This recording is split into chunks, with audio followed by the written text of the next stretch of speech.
Hey y'all, Scott here, and raise your hand if you've been waiting for the Xbox One X for 3 hours at the wrong store. Yeah, I didn't pick up an Xbox One X, but I did pick up a few games, and yep, I finally bought into consumerism, which isn't that big of a deal. I'm a pretty big pushover. I'll buy into anything a store associate tells me to. Paper or plastic? I don't need anything. Really, sir? Everybody needs a bag. I'm a fucking maniac, and I just can't help it, so I'm not looking forward to Black Friday this year. I mean, they had printers for $20 last year, and I'm a sucker I can't resist. Black Friday, also referred to as holy shit, I'm buying that tent day, is a holiday joining the likes of Cyber Monday, Fat Tuesday, and Ash Wednesday. It's mainly an American thing, but it has crept its way into other countries such as Canada and the UK. Black Friday is the day after Thanksgiving, flopping out deals left and right to initiate some extreme spending. Of course, with so many deals, many retailers get some deals rolling on Thanksgiving itself, which is kinda lame. I mean, it's Thanksgiving, man. Spend that time with your family. Holy shit!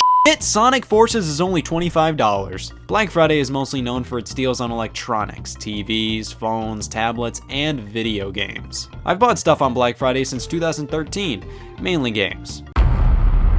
2013, I picked up Grand Theft Auto 5 and BioShock Infinite on the Xbox 360 for a grand total of $63.95 on Amazon. These games both released that year, so not bad. 2014 was another strictly Amazon year. I picked up a solid trio of Wii U games, Injustice Gods Among Us, Scribblenauts Unlimited, and Rayman Legends for $47.97 in total. 2015 was the year that I defied all odds and actually went to some brick and mortar stores to buy product on Black Friday. It wasn't that bad. I'd say if you weren't waiting in line to buy a 47-inch TV for $50, Black Friday isn't the worst. It's just walking around a very crowded Best Buy. And at Best Buy specifically, I picked up Metal Gear Solid 5 The Phantom Pain and Until Dawn for $47.17. Kind of a lame haul, to be honest. But then I decided to mosey on over to GameStop. GameStop always has a buy two get one free on used products deal every Black Friday, so you know I had to take full advantage of that bad boy of a deal. I picked up Sonic and Sega All-Stars Racing for the 360, Pikmin 2 for the Wii, and Wolfenstein: The New Order for the PS4 for a grand total of $62.17. But wait, on Amazon I picked up Dishonored Definitive Edition, Little Big Planet 3, God of War 3 Remastered, Tearaway Unfolded, and Mario Party 10 for $96.50. Wow, Scott, settle down there, you said. Scott responds, get a load of this.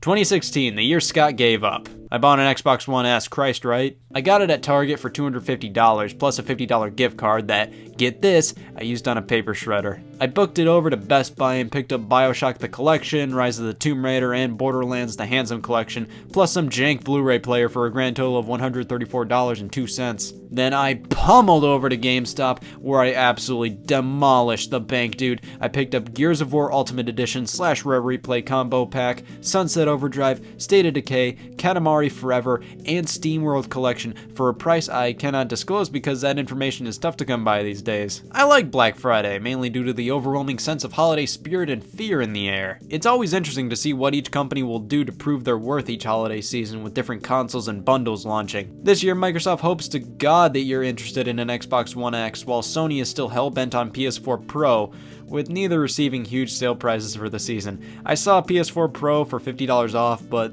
that was about it. The PS4 Slim starts at $200 for a 1TB model, with PSVR starting at $300 with a Skyrim bundle available for $50 more. Nintendo decided to shoot out a Link model of the 2DS with a copy of Ocarina of Time 3D on it for $80. I gotta be honest, I'm not a fan of this color scheme. I know it's Link's color scheme, but it just looks like an odd duck of a console to me. Breath of the Wild has a new Explorers Edition available for the Switch, which is the same price as the base game, but now includes a strategy guide and a map. That's cool, I guess, but I think it would have been nicer if they just knocked the price down $10 or so for the holidays. Also, every year Nintendo has put out these brochures around this time. I love picking them up. They just detail a good amount of the games, accessories, and consoles Nintendo's trying to cram down your throat in these brochures' respective years. I mean, this one has a maze for crying out loud. I think Nintendo just sold me on a Wii U. This year, there's not a ton of deals I'm absolutely bloodthirsty for. There's some good stuff here, just nothing that really makes me go wow. I'll say I'm definitely interested in Uncharted: The Lost Legacy, Everybody's Golf, Nier Automata, Resident Evil 7, Doom, Yooka-Laylee, and of course Sonic Forces on Switch. Gotta see how this compares to previous years. Here we have GameStop's Black Friday ad from 2016, and hold the phone, a few lucky guests get a rare golden pop vinyl. GameStop definitely knows how to get people in the door. We also have some trendy shirts for only $1.99, and yikes, that's actually quite the price for shirts in general. Half of this page is everything but games. Dragon Quest Heroes, Ratchet & Clank, and The Last of Us Remastered for only $9.99 is a wicked solid deal. Then we flip the page to find a bunch of knickknacks I couldn't care less about. Never mind, they got Uno. $100 for the new Nintendo 3DS standard size.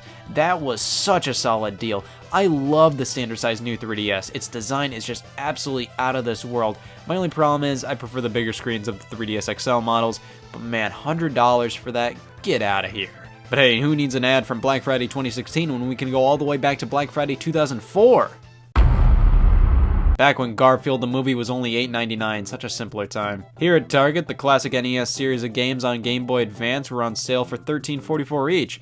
Not to overshadow Tales of Symphonia for the GameCube, only $23.44, definitely was in steep competition next to Cabela's Big Game Hunter at the same price. The PS2 and Xbox were only $149.99, with the PS2 giving you Corvette for free.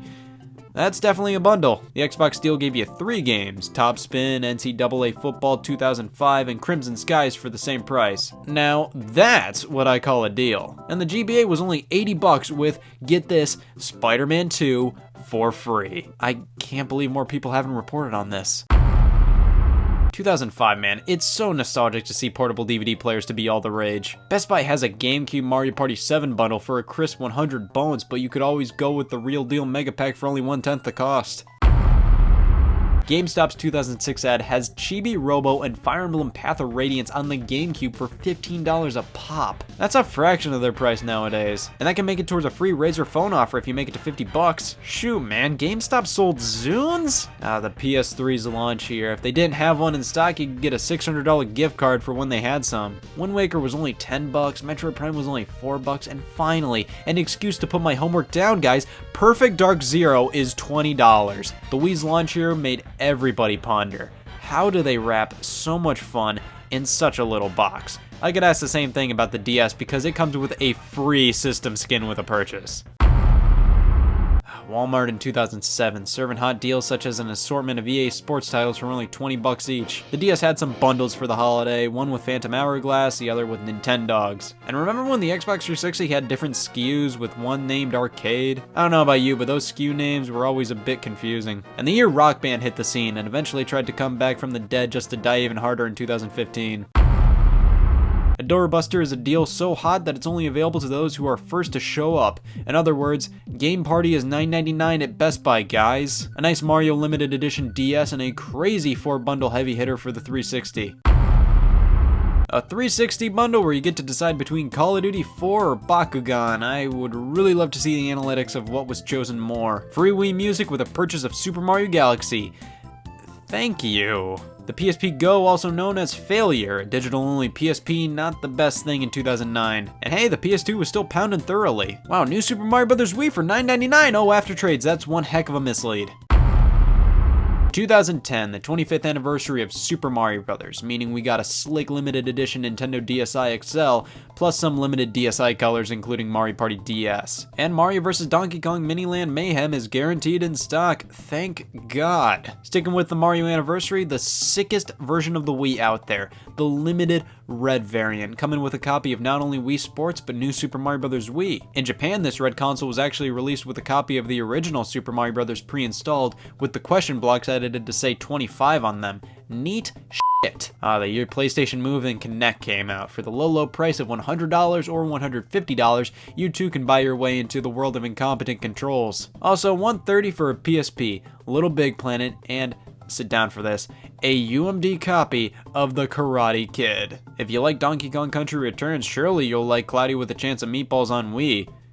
Surely. Nothing is cooler than looking back at some ads from the 90s, an era I wholeheartedly remember. The Toys R Us ad from 1996 shows off the hot new release of the Nintendo 64. Pop a Game Boy Pocket on the side for only $60 with a wide selection of games included but fundamentally limited to Iron Man XO, Man-O-War, and Heavy Metal. Get this, you pick up a Saturn for $200, play games online, another $200. Most PlayStation games were hovering around the $45 mark, which ain't bad considering this was the era of $70 for NBA Hang Time on the Super Nintendo. And $7 Game Gear games, you're losing money not acting on that deal. After you pick up your $25 copy of Sonic Forces, spend time with your family and friends, and then go wild and pick up some slick stuff.